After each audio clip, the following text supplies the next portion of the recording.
여러분 안녕하십니까? CJB 뉴스입니다. 김영환 지사가 33조 원이 소요되는 5개 분야 100대 공약 사업을 최종 확정했습니다.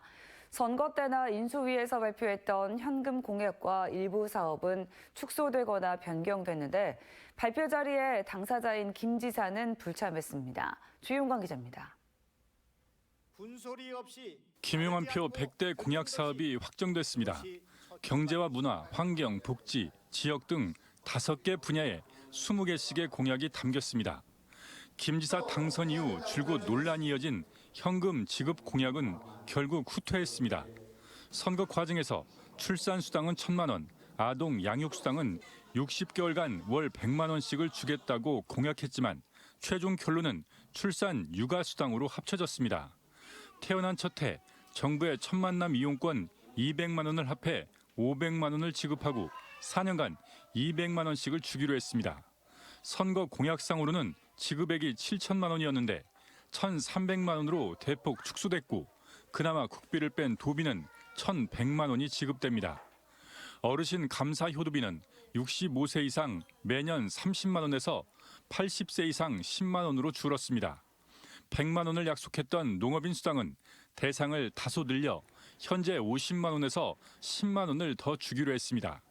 가장 중요한 시군과의 예산 분담 협의는 아직도 미완료 상태입니다.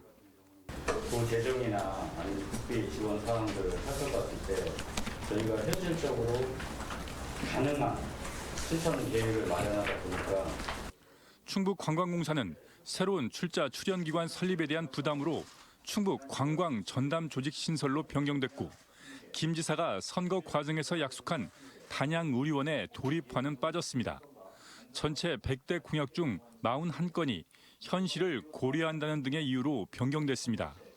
사실 저희는 이제 지금 오늘 발표드린 안보다도 더 이렇게 좀 소극적으로 가는 게 실무적으로는 재정 여건하면 옳다고 저희는 이렇게 좀 판단을 했지만 장님께서 그래도 공약의 취지는 최대한 살려야 된다는 강력한 의지로 인해서 최종 공약 발표 자리에 김영환 지사가 불참한 가운데 김 지사는 다음 주 취임 100일을 맞은 기자간담회에서 공약 후퇴 논란에 대해 입장을 밝힐 것으로 전해졌습니다. CJB 조윤광입니다.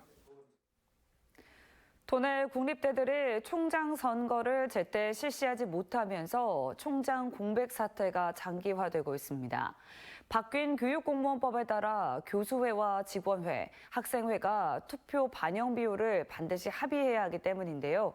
이게 말처럼 쉽지 않습니다. 급기야 충북대는 총동문회까지 나섰고 교수회는 추가 양보안을 내놓았습니다. 진기용 기자입니다. 지난 8월 1일 김수갑 총장 사직 이후 석 달째 총장 공백 사태를 맞고 있는 충북대. 총동문회가 나서 교수회와 직원회, 학생회의 총장 선거 투표 반영 비율 합의를 촉구하고 나섰습니다. 이달 말까지 총장 후보를 추천하지 못하면 관선 총장 임명이 불가피한 만큼 총장 선거를 서둘러야 한다는 겁니다. 현 시점에서 투표 반영 비율을 합의한다 하더라도 총장 선거관리추진위원회 구성과 선거의 공고, 후보의 등록, 투표 등의 일정을 감안하면 관선 총장 임명을 피하기는 너무나 촉박한 일정이다. 그동안 75%를 고수해온 교수회는 총동문회의 압박에 교수 70%, 직원 20%, 학생 10%를 전격 제한했습니다. 대전 한밭대와 전북대, 목포대 등이 교수 70%, 직원 학생 30%로 합의했다며 여기서 더 이상의 양보는 없다고 밝혔습니다. 인비세계대학이 보여준 양상은 저는 대한민국 대학을 구성하고 있는 여러 사람들의 집단지성의 판단이다라고 저는 생각을 하고 있습니다. 직원 선생님들의 어떤 그 용기가 좀 필요하지 않을까. 직원회는 그동안 28%를 주장해 왔는데 교수회가 70%로 한 발 물러선 만큼 협상의 급진전 가능성도 점쳐지고 있습니다. 한국교통대 역시 투표 참여 비율 합의가 파행을 거듭하며 총장 공백 사태가 100일을 넘기고 있습니다. 오는 11월 24일을 선거일로 정했지만 교수회는 투표 참여 비율 70% 이상을, 직원회는 1인 1표를 고수하며 맞서고 있는 겁니다. 도내 국립대들이 총장 선거에 난항을 겪으며 총장 공백 장기화와 관선 총장 임명 우려는 더욱 짙어지고 있습니다. CJB 진기훈입니다. 청주의 한 아파트 주민들이 2달째 인근 아파트 신축 공사장 소음에 시달리고 있습니다. 초등학교는 수업 중에 창문을 열 수 없을 정도라는데요.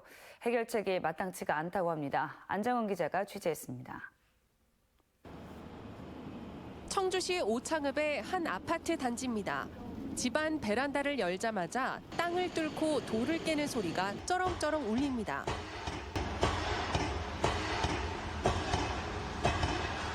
이 아파트와 신축 아파트 공사 현장과의 거리는 단 50m. 주민들은 2달째 공사 소음에 시달렸다고 말합니다. 매일 듣는 소리가 저 소리예요. 맨날 쿵쿵거리는 소리, 뭐 브레이크 때리는 소리. 그러니까 스트레스를 많이 받고 살죠. 너무 시끄러워서 우리 아저씨가 심장투석해가지고 집에 맨날 누워 계시거든. 못 살아요. 방음벽을 사이에 두고 공사장과 맞닿아 있는 초등학교도 문제입니다. 일단 수업 시간에는 발표 목소리가 들리지가 않아서 창문을 열고 수업을 할 수가 없는 상태고요. 발파가 12시부터 1시까지 발파를 하기 때문에 아이들 운동장 이용이 전혀 안 돼요. 업체 측은 공정상 소음이 가장 심할 때라며 양해를 구했습니다. 소음이 제일 심하게 유발되는 게 이제 발파 공사랑 장비 작업한 파쇄 작업이 있는데 그거는 저희가 최대한 빨리 해서 10월 말까지 해서 안에 장비 작업까지 싹 다 끝낼 예정입니다. 그래서 주민들께서는 조금만 양해를 바라시고. 소음 민원에 청주시도 나섰지만 공사 중지는 신중한 입장입니다. 지난 7월부터 3차례 소음 측정을 진행해 규제 기준인 65데시벨을 초과한 것을 확인하고 건설사에 과태료와 행정처분을 내렸습니다. 규제 기준을 한 번 더 초과하면 소음 유발 행위에 대한 중지 명령까지 가능한 상황. 하지만 청주시는 공사 중지가 능사가 아닌 만큼 4차 행정처분은 신중하게 접근하되 공사 현장이 저소음 공정을 준수할 수 있도록 수시 행정지도에 나서겠다고 밝혔습니다. 주민들은 실질적인 대안 없이 입주민 고통만 가중되고 있다며 추가 대책 마련을 호소하고 있습니다. CJB 안정은입니다. 충주의 시민단체가 공공의료기관 확충과 지역 의료격차 해소를 촉구하고 있습니다. 충주 시민단체 연대회의는 충주시청에서 기자회견을 열어 충북 북부 지역은 시군 지역에서 응급실에 도착하는 시간이 전국 최하위이고 치료 가능 사망률이 높다며 정부와 자치단체의 우수시설과 인력 배치를 요구했습니다. 김영환 지사가 청주공항 활주로 증설이 제대로 이루어지지 않으면 공군 부대의 이전 요구까지 불사하겠다며 활주로 증설에 강한 의지를 보였습니다. 김 지사는 어제 직원 조회에서 바다가 없는 충북은 하늘길이 세계로 갈 수 있는 유일한 길이라며 민항기 전용 활주로 증설에 총력을 다해야 한다고 강조했습니다. 현재 청주공항 2개 활주로 가운데 1개는 공군 단독으로 사용하고 나머지 1개를 민군이 함께 사용하고 있습니다. 한국은행의 기준금리가 2년 새 5배나 올랐습니다. 신규 주택담보대출 금리가 연내 8%를 넘어설 것이라는 전망까지 나오면서 서민들의 이자 부담이 눈덩이처럼 불어나고 있습니다. 장원석 기자입니다. 시중은행의 신규 주택담보대출 고정금리가 최고 7%를 넘어섰습니다. 지난 2009년 이후 13년 만에 7%대에 진입한 겁니다. 변동금리도 최고 6% 후반대로 2년 새 2배 이상 올랐습니다. 은행에서 받은 대출이 금리가 계속 올라가다 보니까 소비할 수 있는 생활비 이런 것도 계속 줄어가는 입장이다 보니 부담도 많이 되고. 지난해 말 변동금리로 2억 원의 주담대를 받은 대출자의 월 이자 최대 상환액은 현재 113만 원으로 지난해 말보다 34%가 늘었습니다. 시중은행들이 가산금리를 조정하고 있지만 한국은행의 기준금리가 2년 새 5배나 올랐기 때문입니다. 이에 따라 정부는 주담대 변동금리를 고정금리로 바꿔주는 안심 전환대출의 신청 요건을 이달 6일부터 완화합니다. 기존 주택시세 3억 원 1주택자들에게 공급하던 안심대출을 4억 원 1주택자까지 확대했습니다. 금리는 신규 주담대 변동금리의 절반인 3% 후반입니다. 부부 합산 소득 요건이 7천만 원 이하여야 합니다. 그리고 최대 대출 한도는 2억 5천만 원까지 가능합니다. 청주 지역 아파트 평균 가격은 현재 2억 4천만 원 선입니다. 때문에 지역에서 안심 전환대출의 실효성을 높이기 위해서는 주택 시세보다 개인 대출 자격 완화를 검토할 시기라는 주장이 제기되고 있습니다. CJB 장원석입니다. 최근 형광등보다 수명이 길고 효율이 높은 장점 때문에 가정이나 사무실에서 LED 전구를 많이 사용하고 있습니다. 하지만 품질에 대한 정보가 부족하다 보니 전구를 구매하러 가면 직원이 권하는 제품을 선택할 때가 많은데요. 한국소비자원이 시중에서 판매되는 12개 제품을 비교 시험했는데 핵심 성능에서 차이가 있었습니다. 박원 기자입니다. 밝고 수명이 긴 것은 물론 에너지와 탄소 배출량도 절감하는 LED 전구. 효율이 높은 LED 전구를 사용했을 경우 최대 39%의 에너지가 절감되는 등의 다양한 효과 때문에 소비자의 선택을 받고 있습니다. 한국소비자원이 시중에 판매되는 LED 전구 12개 제품을 비교 시험했습니다.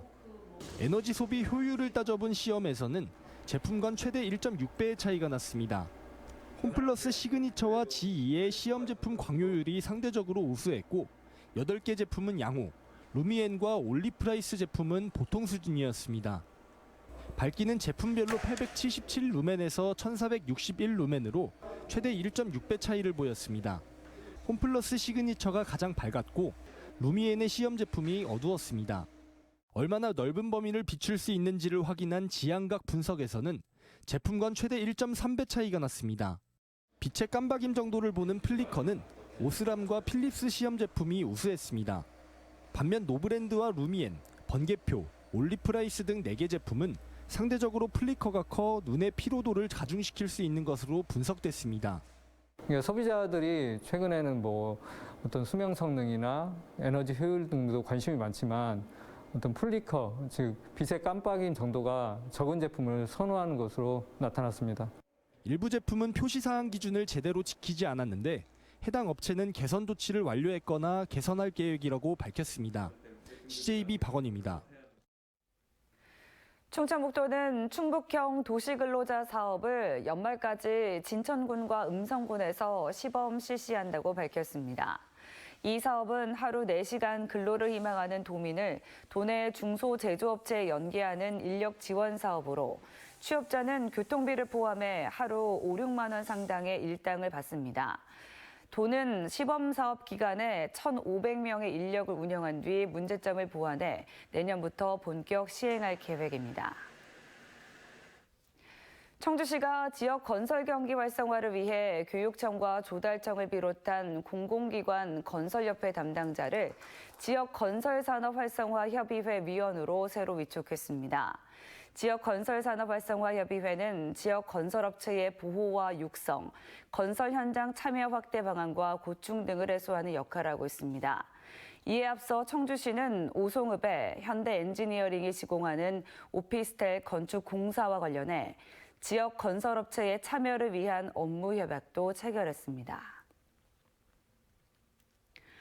단양 국유림관리소는 본격적인 가을 임산물 수확기를 맞아 10월 말까지를 산림 내 불법행위 집중 단속 기간으로 정하고 버섯류 등 임산물 불법 채취를 단속한다고 밝혔습니다. 산림특별사법경찰관과 산림보호지원단 등 산림재해인력 30여 명을 동원해 순찰과 단속에 나서며 차량 접근이 어려운 산악지역은 드론을 활용해 감시를 강화할 계획입니다. 이상으로 CJB 뉴스를 마칩니다. 고맙습니다.